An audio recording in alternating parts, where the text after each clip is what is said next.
everybody, welcome or welcome back. If you're new here, I'm Amy Marashi and I post cleaning videos every Sunday. These videos are literally the thing that makes me motivated to clean my house. I don't know where I would be without them. My house would be such a disaster. But today we are going to be cleaning the upstairs bathroom. So this bathroom we really don't use very often. We honestly haven't used it in a few years because we have some plumbing issues. And when we called the plumber, they told us that we need to wait until we're ready to remodel the bathroom because they're going to have to destroy the floors to basically fix the problem. So we are waiting for the right moment. We don't know when that moment's going to be. But for now, this bathroom is basically a glorified cat litter box room that also seconds as like a storage. So you can see like this is where I keep some of my makeup. This is where we keep lots of different things, but we're gonna clean this room and it's probably well past time that we did clean the room. So you'll see how bad it's looking, but it's okay because we're gonna make it better. Okay, so I'm gonna stop talking and start cleaning.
I just want to take a moment to say I absolutely hate these countertops. It is so ugly. I hate the little splotches of orange that are on there.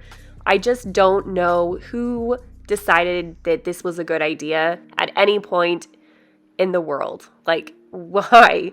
I just don't like it. It's so ugly. I don't know. I have no words.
Okay, so I want to point out why I keep coming back to this spot. There is like some kind of gunkiness on there and I can't scrub it off, I can't scrape it off. So I just keep trying to get it off with like bleach or, you know, just trying different things to get it off there. But I finally gave up and I put a candle over it.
to